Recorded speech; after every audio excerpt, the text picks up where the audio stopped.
Hey fam, welcome to Spicebox. So today, Kieran's mom was granted an interview to talk about all that has been happening around, Kieran's issue with his dad. So let's listen to the interview.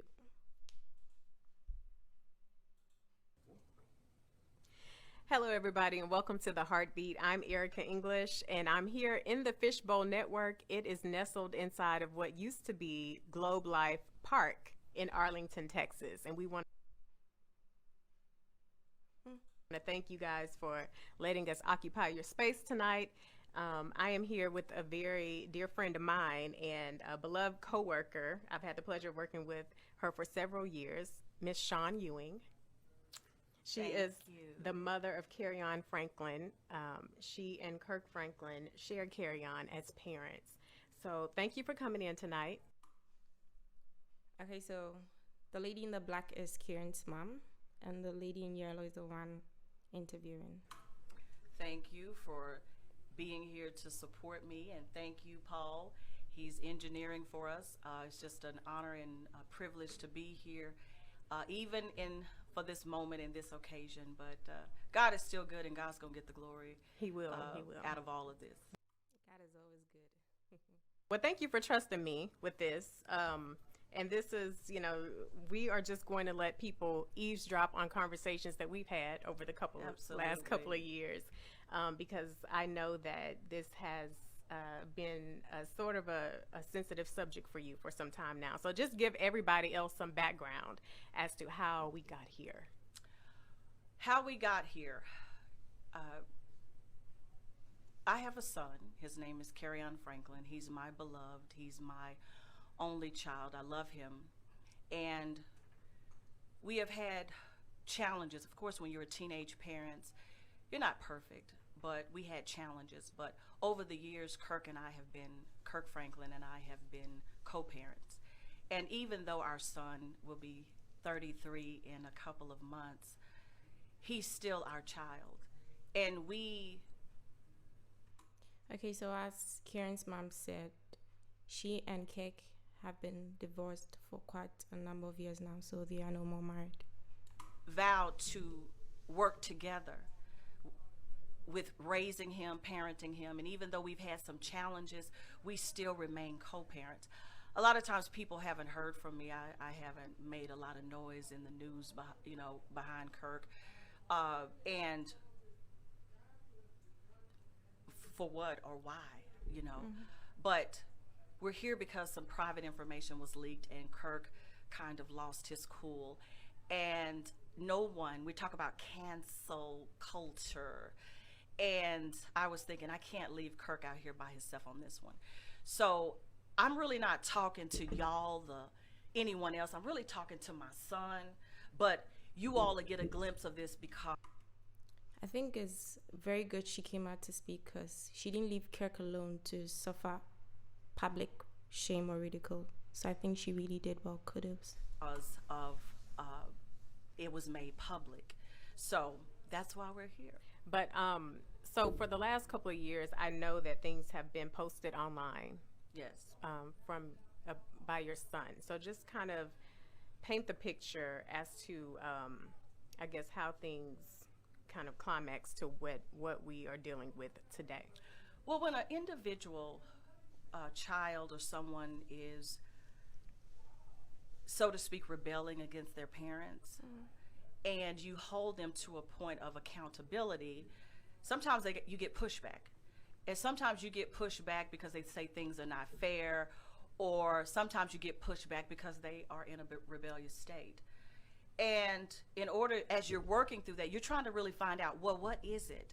So Kerrion felt at one point that his father was trying to kill him, and when I got wind of it and we talked about it, I said, Kerrion, I don't care who it is. If anybody's trying to hurt you, then we can go file a police report. We will deal with it.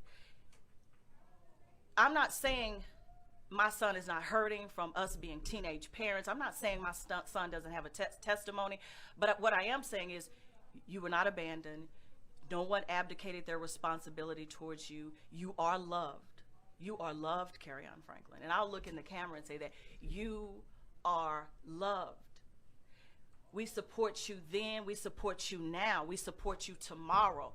But there's a way to deal with it. And all we've tried to do as parents is work through the issue, get our son. Okay, she's using we, Kirk Franklin and her, so that's really good. That's really good. To a point of being a productive citizen in society, as well as having a good life. So, but things kind of didn't go that way, and that's okay because families go through things.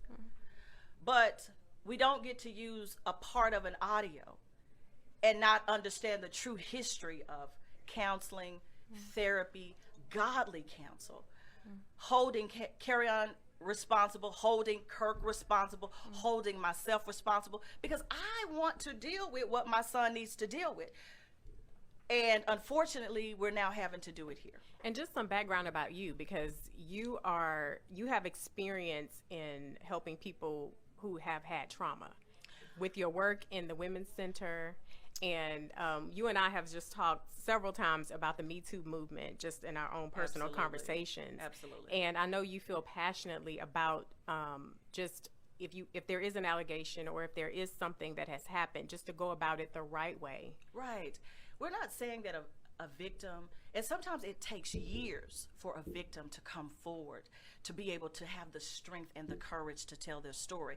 What I am saying is it's not fair to cancel somebody out before you have formally filed a complaint, made a police report, and given the way for investigation.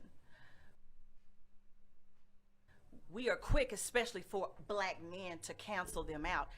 And if this happens to one black man, that means it could happen to my son in the future. That means it could happen to his father. That means it could happen to the next man of God, woman of God, the next parent, the next boy or girl. So it's a danger when we take that into consideration, where someone could just come forth and say something without a protocol in order to deal with it. And we have a protocol. Sometimes people do wait too late to make a report past the statute of limitations. So far you can see Kerrion's mom is empathetic. You know, she feels the pain each and everyone goes through in situations like this. And her son is no exception. Limitations. But we're not saying that you can't tell your testimony, but you shouldn't just run to social media first to cancel somebody out or to expose someone. And then if you are going to do that, make sure you expose yourself first. Deal with yourself first. So I worked at the Women's Center in Tarrant County, and I worked in rape crisis and victim services, and that's when I really became educated on sexual assault, date rape, domestic violence, child sexual abuse. And then I went on and I worked for Volunteers of America. I worked at the halfway house, reentry. I worked with all kinds of individuals with backgrounds, all types of gang members, bank robbers, arsonists, you name it. I've worked in the real deal. And then working there, trying to protect my son from that environment that I work in, when people become angry, dealing with your norm of teenage parenting, coming off the cuffs of being a teenage mom myself. It was a lot, you know, to deal with, but I was rooted and grounded in God. And so as I've matured. So she holds her Christian faith so firmly. As a teenage mom, she really prides in she being a Christian. And I'm sure she gave Kerrion that same training. I tried to work with his father to continue to parent our son. And most people would say, y'all shouldn't even be talking anymore. We talk when we need to talk about our son, because that's how much we love him. Yeah, and I will say that I commend your co-parenting between the both of you. It's been something that I've, admired, just watching how you guys have worked together on so many things. But let's talk about context, because you mentioned something earlier about taking a snippet of audio, and it's kind of dangerous to make assumptions when you don't know the full context or conversation. Right. And you and I were talking over dinner about Proverbs 31. And Absolutely. I want you to bring that up, because you made an interesting point. Well, first, the most important thing is my son's soul. And I've shared some, when we gave Kerrion, when he was 16, we gave him a rite of passage ceremony. And I shared these same sentiments with Kerrion then, and I feel it befitting to always start with God's word first, because my son's soul is most important to me. Have I made mistakes as a mother? Absolutely I have. Have I kind of lost my cool before? Absolutely I have. And I'm pretty sure if Kerrion has some audio on Kirk, he may have some audio on me. So I'm here so we can go on and flush it out. And while we're flushing it out, and while we're dealing with it publicly, then maybe we can also bless some other people along the way to say, hey, this is how we've done it. And sometimes it's very difficult. Sometimes we lose our cool. We don't condone violence or threatening, but discipline is important. And You know, we are all human. Sometimes we lose our cool. Sometimes we get really, really angry. And you know, certain things you're not supposed to say, but it actually comes out of our mouth. So, yeah. sometimes when somebody say, I am going to beat you, that don't literally mean they're going to, like beat them where they have bruises, cuts, broken bones, where they have those type of things. That means I'm going to discipline you because you're out of line. And in our culture, we always say it's better that I do it than Exactly. have you go into the world and have a police officer do it. You know what, Erica, and thank you for saying that, because in dealing with my son, I would rather have his father talk to him, toil with him, tarry with him, and deal with him, versus having some police officer who's trained, who doesn't love him, snuff him out because of his strong personality. I would rather his father deal with him. And so this is for my son first, his father second, and then everybody else last. Because at the end of the day, most of the people who will hear me speak don't care nothing about Kerrion Franklin, don't care nothing about Sean Ewing, don't care nothing about Kirk Franklin and his family. But I care about Kerrion Franklin, and I care about Kirk Franklin, because Kerrion, that's his father. Right. Talk about some of the opportunities or do you want to go on and share the scripture? Yes, let me hold on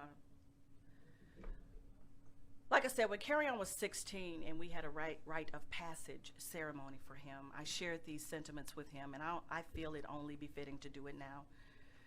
I'm coming from Proverbs 31, and a lot of times women have hijacked this book and they jump down to verse 10. They skip the first 9 verses. I'm not going to go through all 9, but I'm going to read the ones that is important. It says, Proverbs 31, the words King Lemuel, the utterance which his mother taught him. This was a book of a mother talking to her son about women, ways that destroys kings, and drinking too much of a wine and a strong drink. That's what I want to deal with today. What, my son? And what, son of my womb? And what, son of my vows? Well, she started out talking about, what son? I'm hearing some chatter here. But most importantly, the relationship is important because you are my son. Right. Now, most scholars here, Erica, they don't really say who King Solomon was, but that's not really important. This mother who was talking to her son, who was a king, had a conversation that needed to be had with her son. And she says, and what, son of my vows? So let me stop right here, because I got to. I've never been married. So a lot of people say I was divorced. I can never be married. Okay, so pertaining to what I said early on, it has been corrected. She has never been married. I think she just got pregnant as a teenager with Kirk Franklin and had Kerrion. I mean, how could I be divorced if I've never been married? Right. Kirk and I had a child out of wedlock. Okay. But here, when she says son of my vows, that can mean two things. We don't know if this woman was married, single, separated, or divorced. But what we do know is that somewhere she gave her son back to God, or she had her sons within the confines of a vow in marriage. But single people, don't be discouraged because you had a child out of wedlock. He's still blessed and he still belonged to God, whether it's a he or a she. So if you gave your son back to God during a christening, that's okay. If you gave your son back to God through prayer, that you're going to raise him under the vow of Christianity, using a biblical stance, that's okay. But here she gets to verse 3. She says, do not give your strength to women, nor your ways to that which destroys kings. I'm not really going to read verse 4 because I want y'all to go there yourselves, because we've always jumped over the first 9 verses. Because we thought it was girl talk. She goes on to talk to him about not drinking wine and not drinking strong, intoxicating drink, because then you will forget and pervert the judgment of, first of all, what you need to do for yourself. I said this to Kerrion when he was 16, and I'm saying this to him now. This mother who was talking to her son, who was a king, like I said, some scholars think that this is a nickname for King Solomon, and we know all the women that he had in his life. But I'm not going to go there. I just want to get back to, she talked about women, ways that destroy kings, and strong drink. And that's important as we begin to evaluate, in order for us to say, what are we dealing with here? Are we dealing with rebellion? What are we dealing with here? Are we dealing with abuse? What are we dealing with here? Are we dealing with ungodly character? But we want to flush all of that out. And that's what I'm hoping that will happen. Okay, so succinctly, she's trying to say, train up a child according to the ways of God, and she or he will not depart from it. So she's saying she has trained Kerrion in that path, so he's not supposed to sway.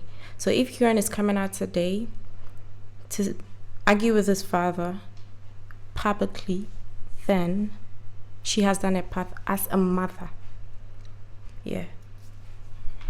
With this interview, I want my son to get the help that he needs and become the man of God that Okay, so that's all for today on Spicebox. Kerrion's mom reacting to whatever is happening around between he and his father. So see you next time. Thank you. Bye.